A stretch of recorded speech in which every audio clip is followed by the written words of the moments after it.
بسم اللہ الرحمن الرحیم۔ محترم ناظرین،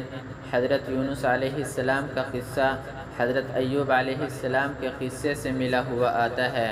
یہ اللہ تعالیٰ کی قدرت، اپنے بندوں پہ لطف و کرم اور ان کی فریاد رسی کے اس بات میں پہلے قصے کی تائید کرنے والا ہے جبکہ امید منقطع ہو جاتی ہے،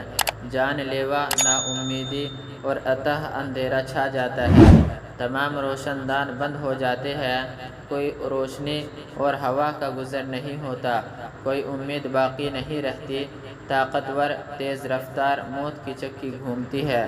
جو نرم و نازک زندگی کے اناج کو پیس کر رکھ دیتی ہے۔ اس موقع پر قدرت الہیہ کا طاقتور، غالب، شفقت و حکمت بھرا ہاتھ نمودار ہوتا ہے،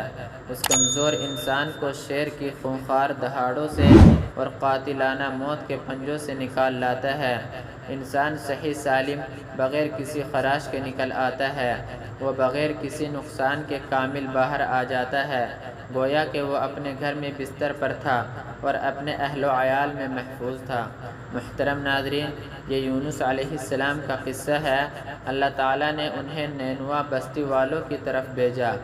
آپ نے انہیں اللہ کی طرف دعوت دی، انہوں نے انکار کر دیا، وہ اپنے کفر میں سرکشی پر اتر آئے، وہ ناراض ہو کر ان کے سامنے سے نکل گئے اور انہیں 3 دن کے بعد عذاب کی وعیدیں سنا دی۔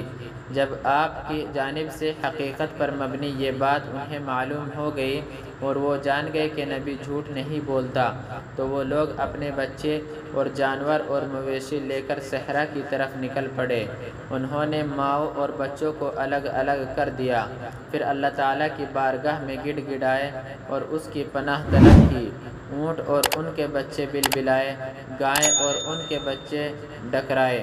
بکریاں اور ان کے بچے ممیائے، تو اللہ تعالیٰ نے ان سے عذاب کو ٹال دیا۔ اللہ تعالیٰ نے ارشاد فرمایا، پھر کیا کوئی ایسی مثال ہے کہ ایک بستی عذاب دیکھ کر ایمان لائی ہو اور اس کا ایمان اس کے لیے نفع بخش ثابت ہوا ہو؟ یونس کی قوم کے سوا اس کی کوئی نظیر نہیں۔ وہ قوم جب ایمان لے آئی تھی تو البتہ ہم نے اس پر سے دنیا کی زندگی میں رسوائی کا عذاب ڈال دیا تھا اور اس کو ایک مدت تک زندگی سے بہرہ مند ہونے کا موقع دے دیا تھا۔